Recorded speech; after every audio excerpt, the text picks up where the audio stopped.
안녕하세요. 환영합니다. 저는 네이버 블로거이자 네이버 인플루언서 빅레드머신입니다. 오늘은 알렉사 블리스, 로만 레인즈, 폴 헤이먼, LA 나이트 태그팀 챔피언 소식을 전해드리겠습니다. 그럼 다 함께 즐겨봅시다. 첫 번째 소식입니다. 알렉사 블리스는 첫 아이를 출산한 후 2023년 1월부터 여태까지 부재 중입니다. 물론 그녀는 링에서 훈련하는 장면을 간혹 보여주긴 했지만 그럼에도 불구하고 복귀에 대한 루머는 별로 없었습니다. 그러나 마침내 8월 23일 알렉사 블리스는 자신의 트위터를 통해서 테일러 스위프트의 짤을 올리면서 저를 볼 준비가 되었습니까? 라는 자막과 함께 WWE TV로 돌아올 가능성을 암시했습니다. 다음 소식입니다. 로만 레인즈와 폴 헤이먼은 WWE가 아닌 외부에서 함께 출연이 발표되었습니다. 블룸버그 라이브 발표에 따르면 로만 레인즈와 폴 헤이먼이 9월 5일에 뉴욕으로 향할 것이며 스포츠와 비즈니스 등 업계 최고들이 모이는 행사 파워 플레이어스에 합류할 예정이라고 합니다. 다음 소식입니다.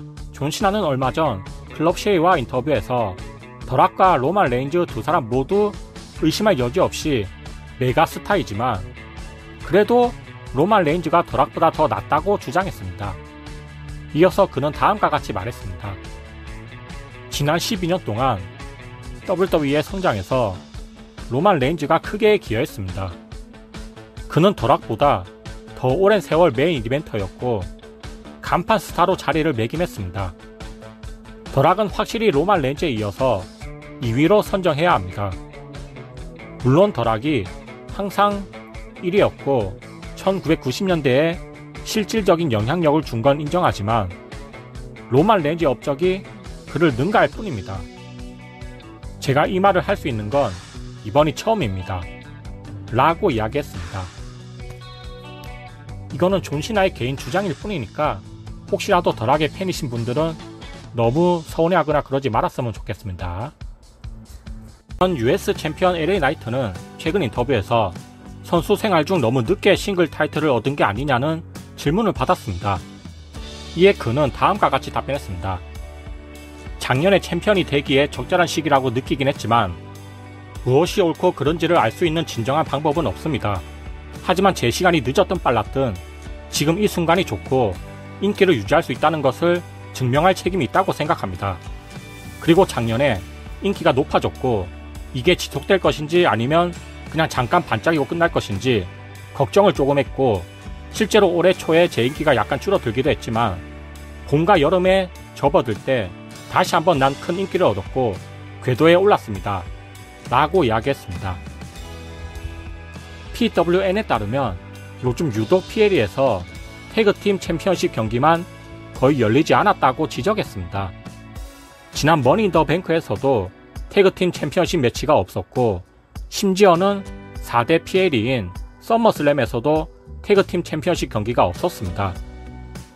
물론 배신 베를린에서 나중에 추가될 수도 있겠지만 확실한 건 요즘 태그팀 챔피언십 경기는 대부분 다 위클리쇼에서만 열렸습니다. 이에 대해 PWN은 프리미엄 라이브 이벤트는 위클리쇼를 주도하는 세간의 이목을 끄는 스토리라인을 부여받아야 하는데 태그팀 부분은 그게 잘 안되고 있다고 지적했습니다. 그래도 트리플 H도 노력은 하고 있을 것이라고 덧붙였습니다. 다음 소식입니다.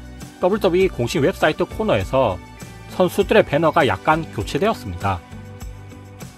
아래 부분이 새롭게 바뀐 부분인데 보시면 베키 린치가 빠지고 대신 나이아 잭스가 들어갔으며 제이드 카길 대신 2단 페이지가 추가되었고 그 외 티파니 스트래턴이나 여러 선수들이 조금 추가된 모습입니다.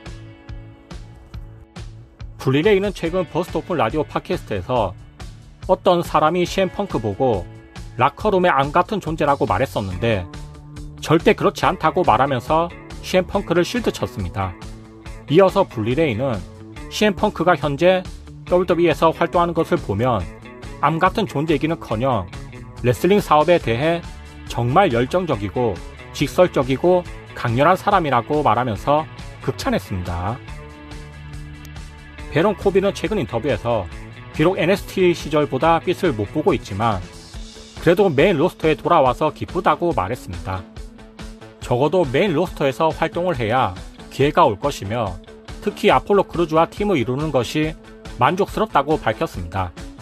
또한 베런 코비는 아폴로 크루즈와 태그팀 챔피언이 되는 것이 목표이고 각자의 길을 걷게 된다면 세계 챔피언에 등극하기 위해 노력하겠다고 말하면서 더 많은 것을 갈구하는 모습이었습니다. 맷 하디는 그의 익스트림 라이프 팟캐스트에서 만약 루차 브라더스가 토니 칸 곁을 떠나고 WWE에 온다면 AW의 태그팀 부분에 상당한 손실이 될 것이라고 주장했습니다. 태그팀 뿐만 아니라 전체적으로도 어느 정도 영향을 미칠 수 있습니다. 다음 소식입니다. 윌 오스프레이는 최근 토크 스포츠와 인터뷰에서 리코세가 너무 오랫동안 과소평가되어 왔다고 강조했으며 그가 다시 한번 빛날 때가 되었다고 말했습니다. 그리고 리코세가 AW에 올 것 같고 우리는 각자의 여정을 떠났다가 마침내 다시 모이게 되었다고 언급했습니다. 또한 리코세는 정말 최고이며 그가 얼마나 대단한 선수인지 반드시 세상에 일깨워달라고 덧붙였습니다. 맷 카도나는 최근 스포츠 일러스트레이티드와 인터뷰에서 GCW의 얼굴이 된 것이 자랑스럽다고 말했지만 솔직히 WWE에서 자신의 경력을 끝내고 싶다고 밝혔습니다. 마지막으로 레슬매니아에서 한 번 더 경기를 치르고 싶고 메디슨 스퀘어 가든에서도 경기를 치르고 싶다고 말했습니다. 하지만 다시 복귀하게 된다면 잭 라이더라 이름은 사용하고 싶지 않다고 덧붙였습니다. 지미 하트는 최근 코믹북과 인터뷰에서 WWE에 복귀해서 매니저 역을 맡고 싶다고 밝혔습니다. 그렇다면 누구의 매니저를 맡고 싶은지 질문을 받았고 이에 대해 지미 하트는 오스틴 시어리를 선택했습니다. 그 외 프리티 데들리와 파이퍼 니분도 괜찮을 것 같다고 덧붙였습니다. TBS에서 방영된 8월 21일 AW 다이너마이트 시청자 수는 69만 8천 명을 동원했습니다. 이는 지난주 70만 3천 명보다 줄어든 수치입니다. 그러나 18세에서 49세 인구 통계에서는 0.24 레이팅 기록하면서 지난주에 0.23 레이팅보다 근소 증가했습니다.